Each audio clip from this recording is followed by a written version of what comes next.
میں جس فرق کی طرف اشارہ کر رہا ہوں ذرا اس پر غور کیجئے. جس وقت یہودی حضور صلی اللہ علیہ وسلم اور صحابہ کرام کی مخالفت کر رہے تھے، ان کے اور عیسائیوں کے درمیان دشمنی تھی. وقالت اليہود لیست النصارى علی شیء وقالت النصارى لیست اليہود علی شیء. ان میں آپس میں سانپ اور نیولے کا بیر تھا اس وقت، جبکہ نبی اکرم صلی اللہ علیہ وسلم کے ساتھ یہود کی ایک کشاکش جاری تھی. یہی وجہ ہے کہ آپ کو معلوم ہے کہ قرآن مجید کہتا ہے کہ بدترین دشمن تمام انسانوں میں اہل ایمان کے وہ یہود ہیں، اور قریب ترین اگر کسی کو پاؤ گے دوستی میں مسلمانوں کے تو وہ نصارہ. سورہ مائدہ کی آیت ہے، وَلَتَجِدَنَّ أَشَدَّ النَّاسِ عَدَاوَةً لِلَّذِينَ آمَنُوا الْيَهُودَ وَلَتَجِدَنَّ أَقْرَبَهُم لِلَّذِينَ آمَنُوا مَوَدَّةً لِلَّذِينَ آمَنُوا الَّذِينَ قَالُوا إِنَّا نَصَارَىٰ. اس وقت صورتحال یہ تھی. آج زمین و آسمان کا فرق واقع ہو چکا ہے.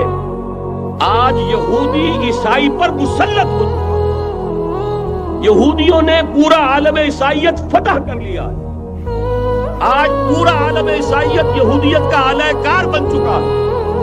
چنانچہ پہلے تو ایک ہی بات تھی، یہ تو تقریباً 300-400 سال قبل ہو چکا، کہ west white Anglo Saxon Protestants یہ تو اعلی کار بن گئے تھے آج سے صدیوں پہلے.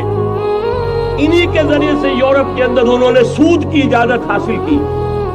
انہی کے ذریعے سے یہ ساری فحاشی اور یہ ساری عریانی کا جو بازار گرم کیا، یہ در حقیقت آزاد خیالی، لبرلزم، حریت فکر، حریت عمل.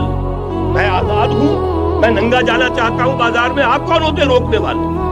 آپ اپنی آنکھیں بند کر لیں. ہم آزاد ہیں، ہم دو مرد ہیں، شادی کرنا چاہتے ہیں، شوہر اور بیوی کی حیثیت سے رہنا چاہتے ہیں. آپ کون اعتراض کرنے والے؟ یہ سارا یہود کی سازش. اور آپ کو معلوم ہونا چاہیے جب تک پوپ کا کنٹرول تھا یورپ پر، یعنی ابھی کیتھولک جو عیسائیت ہے وہ غالب تھی، اس وقت تک پورے یورپ میں سود حرام تھا. کہیں انٹرسٹ کا کاروبار نہیں ہو سکتا تھا. یہ پروٹیسٹنٹس کے ذریعے سے اس کی اجازت حاصل کی. نتیجہ یہ نکلا، علامہ اقبال شاعر مشرق اس صدی کے آغاز میں گیا تھا یورپ، اور وہاں جا کر اس نے دیکھ لیا تھا فرنگ کی رگے جہاں پنجے یہود میں. معاشی اعتبار سے یہودیوں نے پورے یورپ کے اوپر اپنا تسلط قائم کر لیا تھا. اور یہ یہودی کون تھے؟ روتھشائلڈز، گولڈ سمتھس. یہ گولڈ سمتھ جس نے شکار کیا ہے تازہ عمران خان، ایک ابھرتی ہوئی شے تھا. امیدیں وابستہ ہو رہی تھی. پہلے ہی سے ایک ہیرو کی شکل میں تھا.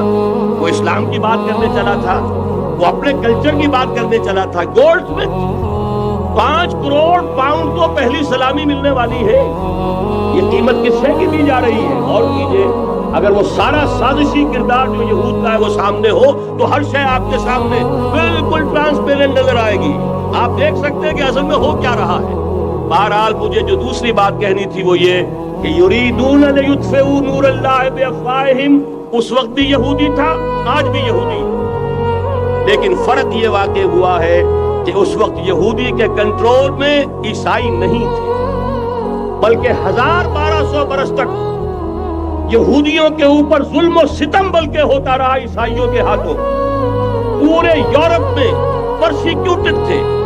انہیں اگر کہیں سہارا ملا مسلمانوں کے ذریعے سے اسپین میں ملا ہے.